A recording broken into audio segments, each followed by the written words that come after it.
से भी कराया और आरटीओ साहब को भी कराया। इसके बाद कराने के बाद उस पर कोई जब निर्णय नहीं हो पाया तो सीएम हेल्पलाइन किया 181, और जब सीएम हेल्पलाइन हुआ तो उसका घर है कहाँ, खोखरी धर्मेंद्र का, उसका थाना पड़ता है माड़ा। माड़ा के पुलिस वालों का फोन आया उसके बाद कि ये तुम कटवा।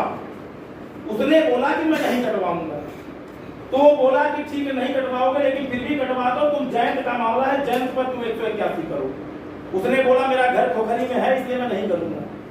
फिर आरटीओ वालों का फोन उसके पास जाता है कि तुम आओ, जो तुम लोग 10-5 लोग हो, तुम्हारी गाड़ियां चलेंगी और मेरे से आकर के मिलो।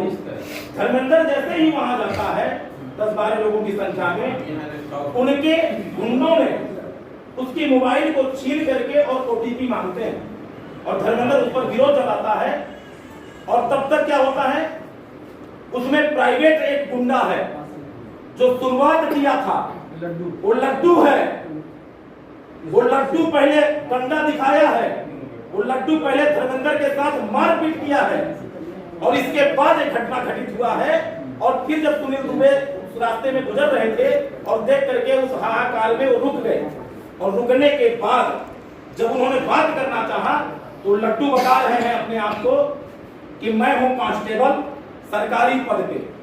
तो पहले 3 बार उसने झूठ बोला, एक तो सरकारी, एक तो कांस्टेबल और एक तो अभय सिंह अपना नाम भी उसने झूठा बताया। और मैंने प्रशासन के माध्यम से पता लगाया कि लड्डू के ऊपर कई आपराधिक मुकदमे पहले से कायम भी है। और फिर मैं उस चीज को चौकी प्रभारी के पास में जा करके और बैठा और इस बात की घटना जिला अध्यक्ष से बताते हुए, विधायक जी को बताते हुए और साथ ही सांसद जी को बताते हुए सारे अपने जनप्रतिनिधियों को मैंने बताया, यहाँ तक कि विनोद भैया को भी मैंने फोन पर बताया। इसके बाद ये सब होने के बाद जब हम लोग वहां से चले तो उन्होंने, चौकी प्रभारी ने कहा कि ठीक है जो अपराधी है उसके ऊपर कायम करेंगे, लेकिन चूंकि पता नहीं था नाम, सुनील को पता नहीं था कि कौन कौन थे, लेकिन उसमें एक सेंगर, एक विनय तिवारी, एक धीरेन्द्र तिवारी जो जुबाड़ी बैरियर पर रहता है और लगातार वो आए दिन यही घटना करता है, और साथ में एक और सीधी के हैं ठाकुर साहब जो टकले से है उसमें। तो चाहे यहाँ पे किसी जाति विशेष की बात नहीं है, चाहे ठाकुर हो या तिवारी हो चाहे साहू हो, कार्रवाई सबके ऊपर होनी चाहिए और जितना उचित से उचित कार्रवाई हो उतना उचित कार्रवाई होनी चाहिए, पहला चीज। दूसरा विषय ये है कि वहां से लौटने के बाद हम गए कहाँ, उनका मेडिकल कराने, सुनील जी का हॉस्पिटल, आपसे मुलाकात हुई थी उसी दिन शाम में।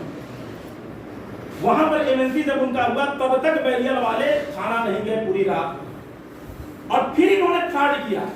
क्या फ्रॉड किया, ये लोग अपना एक हाथ में प्लास्टर, वो क्या बोलते हैं उसको, कच्ची वो कच्चा वाला क्या बोलते हैं उसको, बैंडेज, ठीक ना, बैंडेज लगा करके और गए कहाँ, वंदना अस्पताल। और वंदना अस्पताल में प्राइवेट कराए अपना एक्सरे, और उस प्राइवेट एक्सरे में निकल गया क्या, शोल्डर डैमेज। वो डॉक्टर कौन है जो इस तरीके से सिगरौली में काम करता है, आरबी सिंह। अभी इसके पहले भी आप लोगों ने सुना होगा, विजया शुक्ला जी और नरेंद्र मिश्रा जी के बीच में बातचीत हुआ था और नरेंद्र मिश्रा जी का हाथ नहीं टूटा था, लेकिन डॉक्टर ने बता दिया। फिर मैं कलेक्टर साहब के पास गया उस पीड़ित को लेकर, और कलेक्टर साहब जय साहब को फोन किए, बोले कि इस तरीके की घटना नहीं होनी चाहिए, और इस जो मैं बात बोला उसका उदाहरण भी उन्होंने दिया। एसपी साहब के पास भी गए, उन्होंने कहा ठीक है कार्रवाई होगी। एसपी साहब बड़े ही शालीनता पूर्वक उन्होंने हमारे बातों को सुना और तत्काल कार्रवाई कराने के लिए, जिस प्रकार से उन्होंने बैरियर के नाका वालों के ऊपर एक पहली बार मुकदमा कायम हुए 1.5 साल 2 साल में आप बता रहे थे महोदय, इसके पहले शायद कभी नहीं हुआ था। तो मैं मानूंगा कि हमारे शासन की व्यवस्था, आदरणीय एसपी साहब की व्यवस्था कहीं न कहीं मुझे संतुष्टजनक लगी है। इसलिए मैं बोलना चाहता हूं, जो गलत है गलत है, जो सही है उसको मैं सही बोलूंगा। तीसरा विषय ये आता है